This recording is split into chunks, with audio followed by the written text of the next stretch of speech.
Good evening, everyone. This is the last presentation of the series we have for Flood Awareness Day for 2025.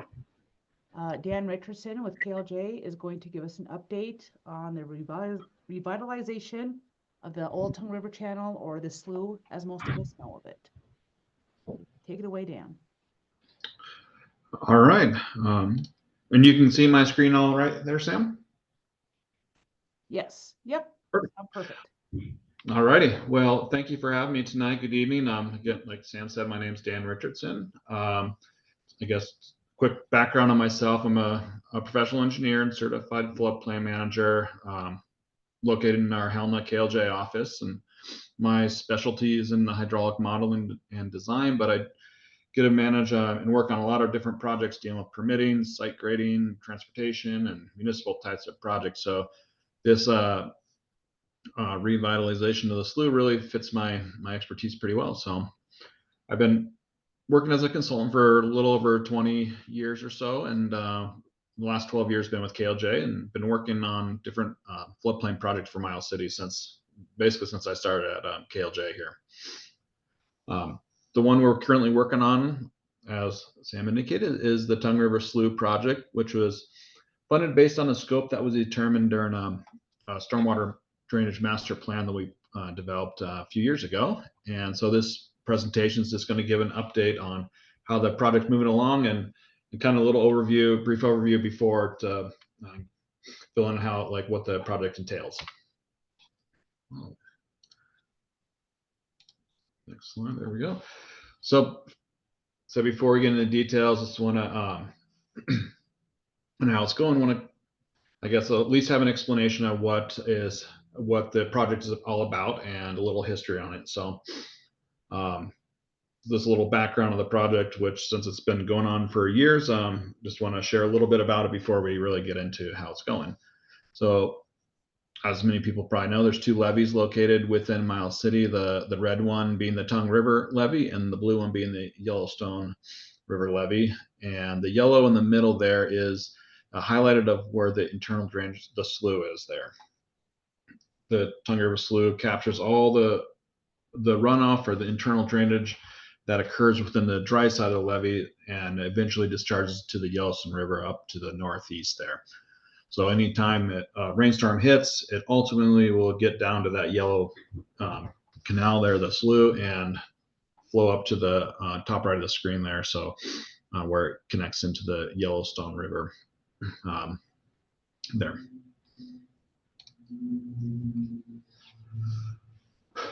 So to understand the project, it's critical to understand the why first, really, and then what the objectives are, which will end in the results when the project's complete.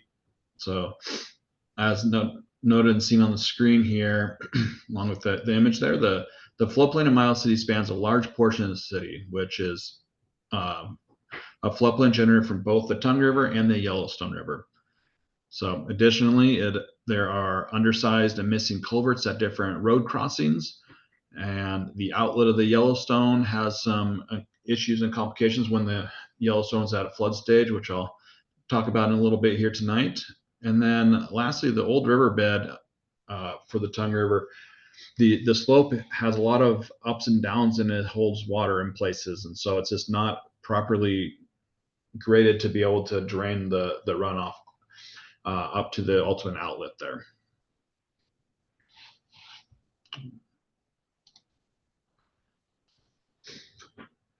So then when developing projects like this, we look at what the primary project objectives are. So the primary objective is to provide safety for the residents is the primary thing. But the other objectives are we want to reduce the flood risk due to the internal drainage, improve the slough drainage, provide some additional storage capacity for when these storm events hit, and then provide pumping capabilities at the end so that when the Yellowstone is at flood stage, we can still discharge water out of the slough there. So the picture I've got up here is just, it's actually one that I found online that somebody graciously posted. And so I thought it was a pretty good one, just showing how you can see how the slough just kind of holds water there. And that's a result of the slough bed not being graded properly down towards the ultimate exit discharge point there. And so with the objectives and everything, what are the results from this? First and foremost, just like the objective, the result is the safety for the residents, which is, like I said, the same as the primary objective. Additionally, it's going to provide for protection for both the structures and property, build a more resilient community, and ultimately aid in the accreditation of the levee system, as the CFR have down here. I'm not going to read it, but that is basically states that internal drainage needs to be addressed in order to get an accredited levee, which is the ultimate goal for the whole community there.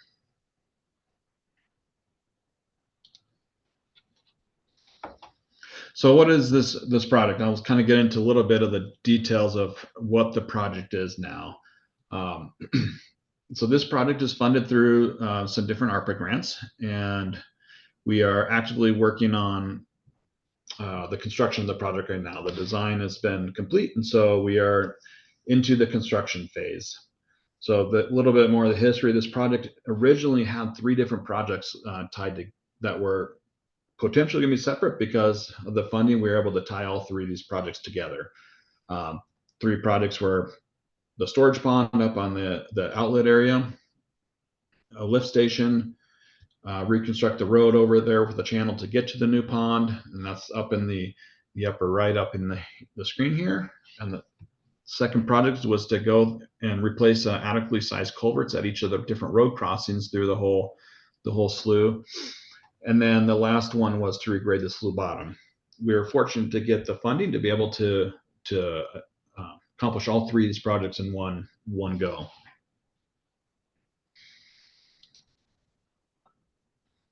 So this is just a short little video of how we went about this, sizing the culverts, the slough, building the typical sections, which we'll go over here shortly.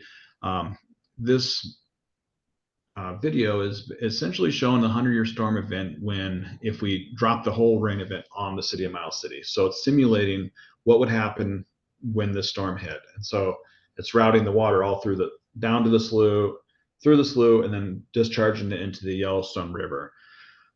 We did this to be able to figure out the crossing sizes, the slough sizes of for the different areas, which will be a couple different typical sections through the whole corridor, and compared this to the existing conditions map.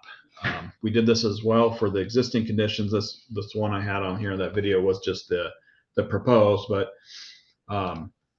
looking at how it compares to the existing, you can see the kind of down towards the end here that it did reduce not only the extent of the flooding, the depth of the slough drastically reduced as well.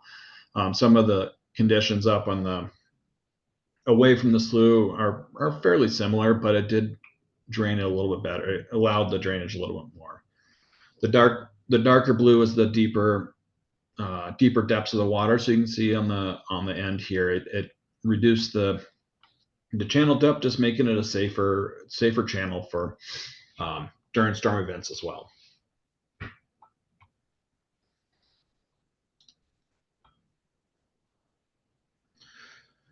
So like I was saying, for the slough, there was 5 different typical sections, and what that means is we kind of looked at what the existing conditions were through here to try to match how those typical sections would tie into the grade. So what's actually been done, it's just like the title of the project implies, we're trying to revitalize the whole Tongue River Channel and slough. This map here, it shows the breakdown of this, and I guess just to be clear, in general, most of the channel cleanups stay within the boundaries of the existing channel, with a few exceptions where the existing channel isn't consistent through the area. And some of those areas will have a little bit of field fitting just to go around different objects and such. But in general, it's trying to get a consistent thing through there, staying within the boundaries or the property as we go through this area. So kind of zooming in on what this means, what it's going to look like in the end. So the typical section refers to it's what the end result will look like in these areas. Like I said, there'll be some field fitting. So if you see some cuts and fills in here, that doesn't mean that's exactly going to be consistent through the whole thing. It's a typical that can be modified slightly, but in general, there'll be a more consistent channel with a low point in the middle and a slope that'll drain from down the southwest up to the northeast there. And with that, all the different road crossings will have properly adequately sized culverts to be able to pass the storm events there to prevent the backup of the water behind a road embankment. So this is the first three, and then the next three, like I was saying earlier, depending on the shape and of the existing slough, is how these different typical sections were set to try to match in general where the top of the slough ties in. So there's areas where there's going to be fill that's going to be filled in a little bit on the edges to make it consistent, and there is a little bit of cut will be removed there just to make these sections work through here. So these are the last two, and then going down to the ponding area down here is kind of a little bit different open ditch there to get some of the water to flow that direction. And really the intent is to stay like in the boundary property of the slough, and it will create a cleaner, safer channel for the stormwater to run through here. So after we set all those typical sections, went through and set the profile as well. So that meaning the bottom of the slough. And the bottom of the slough will be this black dark line that on the bottom here, where that's the center of it, where it has a little bit of a low point through there. There's areas where we had to cut a foot or so, and a little bit foot or less. Some are right on grade, but essentially it was a consistent grade from the beginning to the end of the slough, so that water does have the ability to flow out of here when it gets into the slough. And then at each of the road crossings, what we did was look at the different utilities, such as like the water, the sewer, the gas, the electricity, all that stuff, to try to avoid any of the utility conflicts that we can. Some of them had to have some reroutes done, which you may have seen, but in general, we're looking at how to protect the existing utilities and getting the culverts crossings to be put on each of these road crossings here.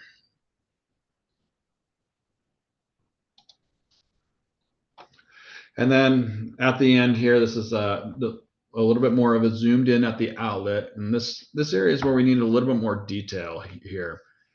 Like I was saying earlier with the Yellowstone. So if the Yellowstone River is at a flood stage, the slough doesn't have an outlet anymore currently. And so there's a flap gate. So that closes up as soon as the water hits it from the outside, and water can't get out anymore. So to address this, a new channel is being constructed that's coming back over here into a little ponding area here. And then there's an outlet located in the northeast that will be able to either gravity flow it out or store the water until the flood stage comes down, so it can gravity flow out of there. Additionally, there's also a lift station right in this little area here. It's a little small, but labeled lift station. And so that way, if the flap gate's all closed, the lift station is there to be able to pump the water up to the other side of the levee there. And here's just a kind of a picture of a little more zoomed in and what this lift station is going to look like. And in general, it's all underground, so a lift station you can't really see a lot without seeing a cross section cut like this. And so it's an underground with pumps and valves, and it allows the stormwater to be pumped out. Their pumps are controlled by a float system, so that if the water gets to a set elevation, the pumps are going to kick on, evacuate the water until it hits an elevation lower where the float will kick off the pumps. Just know that these pumps are not large enough to fully pump out a 100-year storm event. Rather, it's sized to mitigate the risk of the stormwater backing up and impacting the upstream infrastructure, and allows for the stormwater to be evacuated when the Yellowstone is at a flood stage and the gravity just won't let it flow out anymore into the Yellowstone. So once it starts backing up, there's a pipe inside of the lift station here. It flows in here, and then it can pump out of these pipes here. There are redundant pumps in here, so there's a couple of pumps actually in this lift station. So it can throw a lot of water, just can't quite keep up with a 100-year storm event. So what's going on now with it? Like some updates. That was kind of the overview of the whole project design as a whole, but as probably people have seen, the construction has commenced, and so where are we now? So the next few slides are just some of the pictures of what's been done in the slough to date. Got a couple pictures of some aerials of burning of the slough, which is kind of clearing some of the underbrush. So some of the sloughs kind of had it cleaned up like that, getting ready for some of the tree removals and other debris that is in the area. So that is one of the things that already been completed. Next one is just removal of some of the old vehicles. So as we're going through here, there was several different cars. You can see like old rusted out vehicles that are up against the banks of the slough here. So those are all being removed and taken to a recycling center, which is in turn is going to make it a safer place for animals and pets and people and everything. So through here to get some of that more dangerous sharp edges out of the slough, get the car body parts out of here. And so,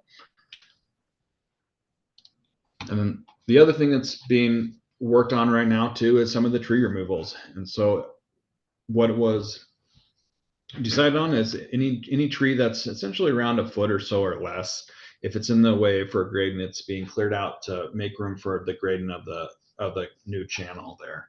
If there's trees that are not in the way, they're not going to be cut out, and the larger ones we're trying to save as many as possible just by kind of field fitting and grading around them. But in general, some of the smaller ones and this big pile of, you can see in the picture there, a big pile being removed out of the slough. It's cleaning up a lot of the down trees as well to just make it a safer, more consistent slough through here.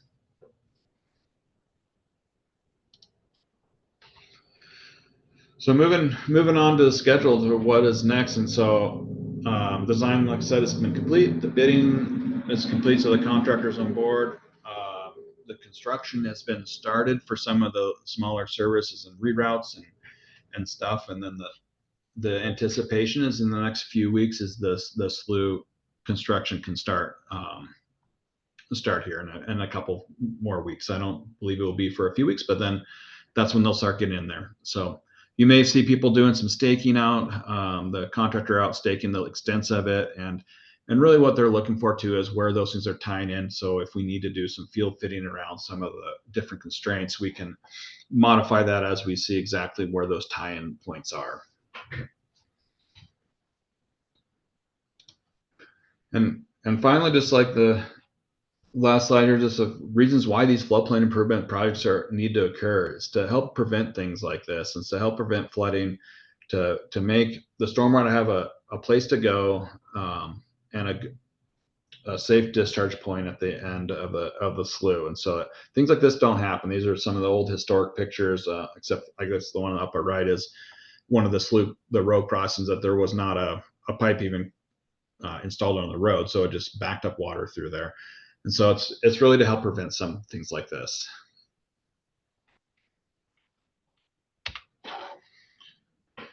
And so with that, I'm left some time here for some questions and stuff. If anyone has any questions, I have my contact up there, and feel free to send me an email or give me a call. I'm happy to talk about the project and what's going on, or if anyone has just a question of what's going on, feel free to send me a message here. But can open up to any questions and see what I can go back to any slides as well if we wanted to go back to any of them. I appreciate your time.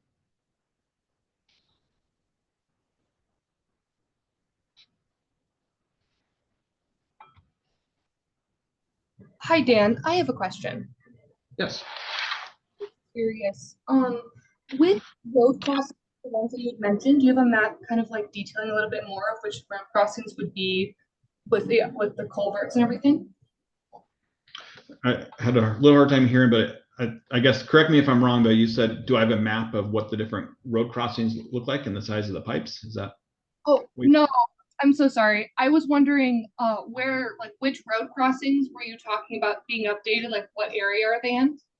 Oh, sure. Essentially, almost every one of the road crossings is having a new culvert put in. There is one, I believe.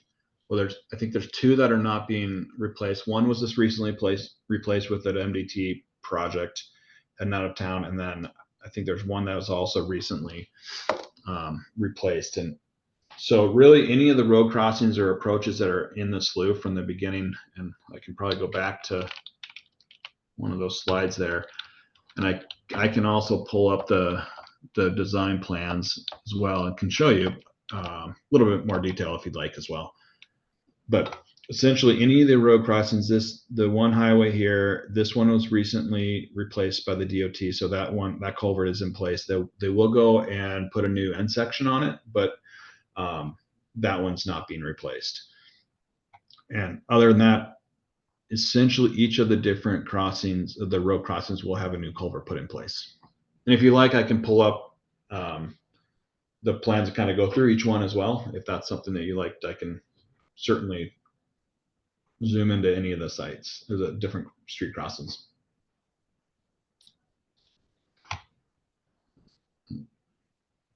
I think we're good. I was just wondering if it was any of the pre-existing roads already, or if there were new roads being put in. Oh, yep, nope, not new roads. It'll just be the existing roads that are there right now, and roads and approaches. Okay. I was also curious. So it's sometimes I know, like you guys were talking about lots of stormwater, but it's like I think like it seemed as though that some of the water is naturally occurring. Will the lift station be deterring a lot of that naturally occurring water flow? It won't be deterring it. It will pump it out if it can't discharge straight to the river. So right now, the water does get in the slough, and there is an outlet to the slough up kind of where my cursor is right now, where the lift station is going to go. Like I was saying, when the Yellowstone's at a flood stage, it doesn't have a way to get out, and so the lift station's there to be able to pump that out. But in general, it's going to just gravity flow right out, and that lift station won't be activated. It's only going to be in use when the flap gates close up and there's no longer, the stormwater can no longer gravity flow out of the slough. So it's really it's there for during the storm events when the Yellowstone's at a higher river level. I was wondering, so will there still be water like within the slough continuously? If there is, it will have a way to flow out. If there is groundwater that is going in there, it can naturally flow out, which groundwater is fairly high through here, so there is that possibility that it'll be flowing, but it won't get stuck behind road embankments or on a I guess where the slough is negatively graded, so it's flowing it doesn't have positive grade coming out of the slough. So right now there's some high points that is holding water back in areas, so that'll be knocked out and let it flow out of here actually. So will it be dry most times then? It will be dry at times. I guess most times I don't know how to answer that exactly, because there will be times it'll dry and there'll be times when it's wet. It really will depend on the season and how much water is getting into it. But in general, it'll flow. It won't be standing water like it is currently.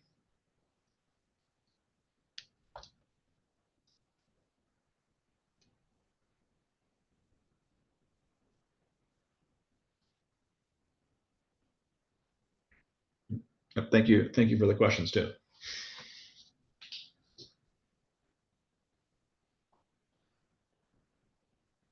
And I just kind of want to reiterate for Dan, this project, just so everybody is aware, is being paid for by ARPA money.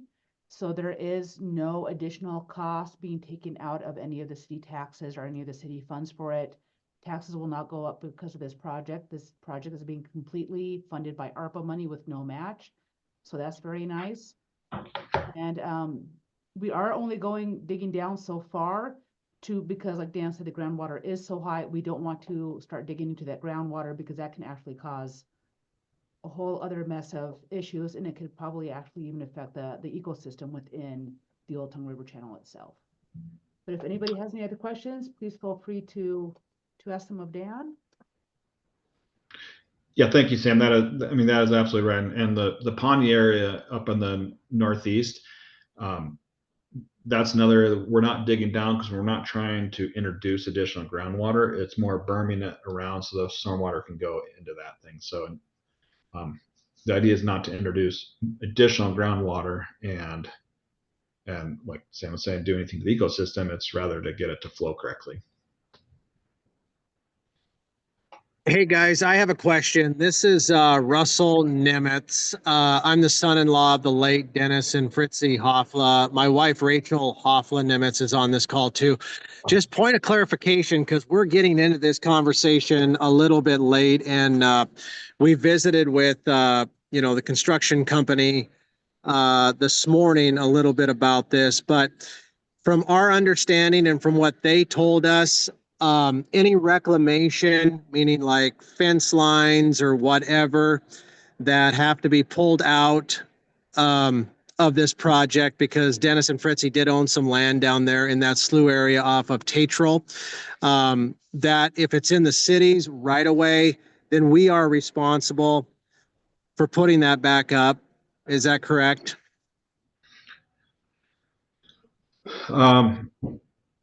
I guess as far as putting things back up, the contractors will put things back to how it was. If there's a fence on, especially on private property, if there's stuff on city property, we're happy to discuss on what can be, how that'll be impacted.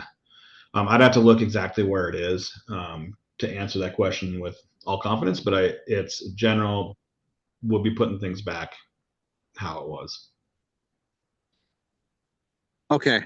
Yep. And that might be a question too for Ms. Milosky too. I mean, for the city of Miles City. So Malinowski, yes. And yeah, Dan's right. I mean, we're trying our best to work with homeowners. And so actually I will be out on the project site on Friday because there are some property owners that they have questions, and I just need to get out there to see what they're referring to so I can share them back with Dan, because Dan is actually out of Helena. So paying him to come down here, it doesn't need to be done, but I will be out there with that. And so if you would like us to contact you and go over something with you, by all means, you can give me a call tomorrow. And I'd be more than happy to schedule a time to come in and meet with you to go over any concerns you may have on any fences that may be an issue. okay, we appreciate that. I guess then for anybody that is on still, if you have any questions on this further, my direct line here up at City Hall is 406-874-8617.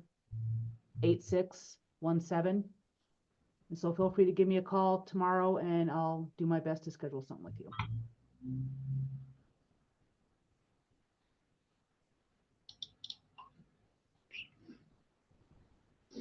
Okay, and with that, I would like to thank everybody who's attended, and I hope you have a great rest of your week. And Dan, thank you so much for presenting.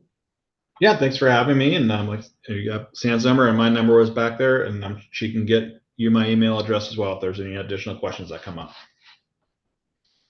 Thank you, everyone. Thank you.